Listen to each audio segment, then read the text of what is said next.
আসসালামু আলাইকুম ওয়া রাহমাতুল্লাহি ওয়া বারাকাতুহু। নাহমাদুহু ওয়া নুসাল্লি আলা রাসূলিল কারীম, আম্মা বাদ। প্রিয় দর্শক ও শ্রোতাবৃন্দ, যে প্রান্ত থেকে আমাদেরকে দেখছেন শুনছেন, সবাইকে স্বাগত জানাই আজকের প্রোগ্রামে। আজকে আমরা রাসূল সাল্লাল্লাহু আলাইহি ওয়াসাল্লামের জীবনের সবচেয়ে বেশি বলা দুটো কথা, একটা কথা হচ্ছে আল্লাহ তাআলার পরিচয়ের কথা তিনি সবচেয়ে বেশি বলেছেন, আরেকটা কথা হচ্ছে আখিরাতের কথা সবচেয়ে বেশি বলেছেন। আজকে এই মুহূর্তে আমরা আখিরাতের উপরে দুই চারটা কথা বলবো, যেটা আল্লাহ রাসূল সাল্লাল্লাহু আলাইহি ওয়াসাল্লাম জীবনে সবচেয়ে বেশি যে বিষয়টার উপরে কথা বলেছেন। আখিরাত কি জিনিস? প্রিয় দর্শক ও শ্রোতাবৃন্দ, আখিরাত হচ্ছে মৃত্যুর পরবর্তী একটা জীবন, যার শুরু আছে শেষ নাই। আখিরাত কি জিনিস? পৃথিবীর প্রত্যেকটা পাওনার জন্য একটা হিসাব আছে, পৃথিবীর প্রত্যেকটা পাওনার একটা হিসাব আছে।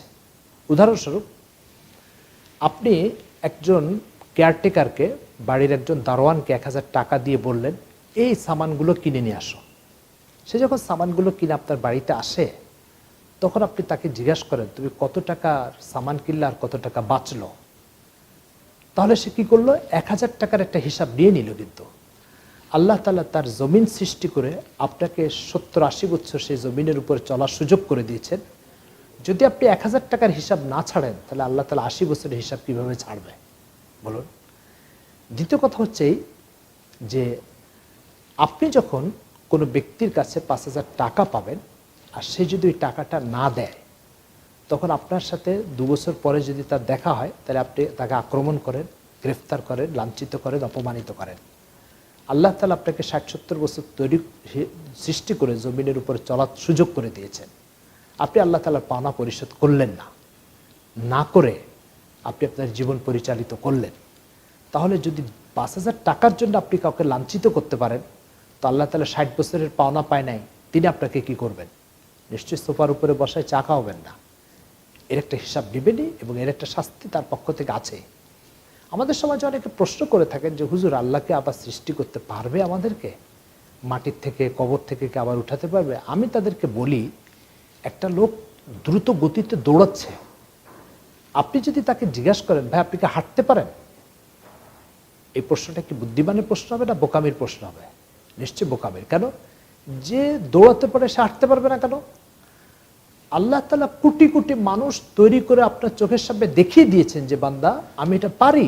পৃথিবীতে কোটি কোটি মানুষ তৈরি করে দেখিয়ে দিয়েছেন। এবার আপনি প্রশ্ন করতেছেন আল্লাহ কি কবর থেকে আবার তৈরি করতে পারবে? এটা তো একটা বোকামি।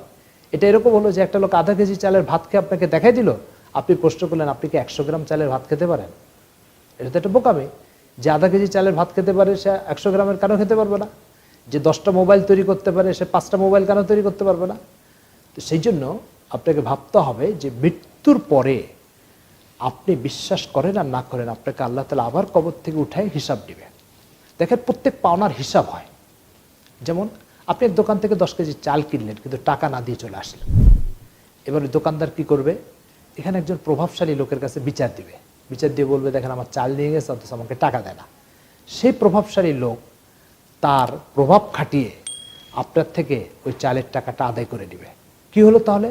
10 কেজি চালের টাকার বিচার হয়ে গেল। কিন্তু তো যদি 10 কেজি চালের টাকার হিসাব দুনিয়াতে হয়ে যায়, আপনি আল্লাহর জমিন ব্যবহার করলেন, আল্লাহর তৈরি অক্সিজেন ব্যবহার করলেন, আল্লাহর তৈরি দেহটাকে ব্যবহার করলেন 60-70 বছর থেকে ধরে, আর আল্লাহর পাওনা পরিশোধ করলেন না, এটার বিচার হবে না? যদি 10 কেজি চালের বিচার হয়, তো এটার বিচার কেন হবে না? সাথে সাথে আপনি আপনার একটা স্টাফকে, একটা কর্মচারীকে একটা দায়িত্ব দিয়ে 1 মাসের জন্য সফরে গেলেন। সফর থেকে আসার পর আপনার প্রথম প্রশ্ন হয় এই কাজগুলো কদ্দূর করছো আর কদ্দূর করো নাই। প্রথম প্রশ্ন হচ্ছে এটা। আল্লাহ তাআলা যখন মানুষকে সৃষ্টি করেছেন, তখন আল্লাহ তাআলা তার গোলামির জন্য সৃষ্টি করেছেন, তার পাওনা পরিশোধের জন্য সৃষ্টি করেছেন। এখন এই পাওনার জন্য সৃষ্টি করার পরে এই মানুষটা যখন মারা যাবে এবং কবর থেকে আবার উঠানো হবে, তো প্রথমেই তাকে জিজ্ঞাসা করা হবে যে দায়িত্ব দিয়ে আমি তোমাকে দুনিয়াতে পাঠিয়েছিলাম তার কতটুকু আদায় করেছো, কতটুকু আদায় করোনি। কারণ আপনি 1 মাসের দায়িত্ব দিয়ে তার যদি হিসাব নেন, আল্লাহ 60 বছরের দায়িত্ব দিয়ে তার হিসাব কেন নেবে না? দ্বিতীয় কথা হচ্ছে যে মানব জীবনের সবচেয়ে বড় সম্পদ হচ্ছে তার জান। এই জানটা কোনো টাকা পয়সা দিয়ে কোথাও কিনতে পাওয়া যায় না। আল্লাহ তাআলা মেহেরবানি করে এটা আপনাকে দান করেছেন। আল্লাহর দেওয়া অমূল্য একটা রত্ন আপনি ব্যবহার করবেন আর আল্লাহর হক আদায় করবেন না, এটা কেমন কথা? আপনার হাতে কেউ যদি একটা বাড়ি দেয়, সে বাড়ির পাওনা সে নিয়ে নেয়, ফ্ল্যাট দিলে সে ফ্ল্যাটের পাওনা নিয়ে নেয়, গাড়ি দিলে সে গাড়ির পাওনা সে নিয়ে নেয়। আল্লাহ এত দামি একটা জান দিল, সেটার পাওনা কেন নিবে না তিনি? তো সেই জন্য সহজ ও সাবলীল কথা হচ্ছে, যখন আল্লাহ আমার কাছে পাওনা পাবে আর দুনিয়াতে তিনি এটার বিচার করেন না, এটার বিচারের জন্য তিনি সময় বরাদ্দ করেছেন হচ্ছে আখেরাত। সুতরাং মৃত্যুর পরে আখেরাত আসতেছে। যদি আল্লাহ তাআলা কোরআন মজিদে এবং রাসূল সাল্লাল্লাহু আলাইহি ওয়াসাল্লাম তার হাদিস শরীফ এটা নাও বলতেন, তবুও আখেরাত আসবে, এটা মানুষের বিবেক থেকে চিন্তা করে বের করার দরকার ছিল। যে সব কিছুর যখন বিচার হয়, তো আমাকে আল্লাহ তাআলা দুনিয়াতে তার গোলামি করার জন্য পাঠিয়েছে, এটার বিচার কেন হবে না?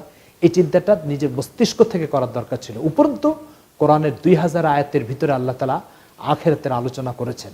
সুতরাং যদি আল্লাহ নাও বলতেন, তবুও বিবেক থেকে চিন্তা করার দরকার ছিল, এই পৃথিবীটাকে যিনি সাজিয়েছেন তার একটা পাওনা আছে, তার একটা আদেশ আছে, সেই পাওনাটা পরিশোধ করতে হবে।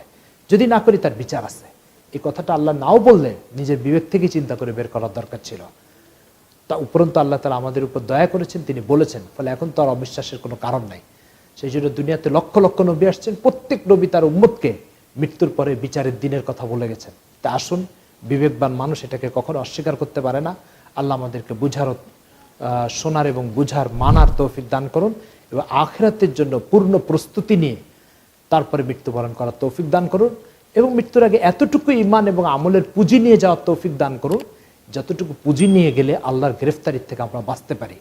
আল্লাহ আমাদেরকে তৌফিক দান করেন। এগুলো আজকের আলোচনা শেষ করছি। পরবর্তী আবার কোনো আলোচনা আপনাদের সাথে দেখা হবে। আসসালামু আলাইকুম ওয়া রাহমাতুল্লাহি ওয়া বারাকাতুহু।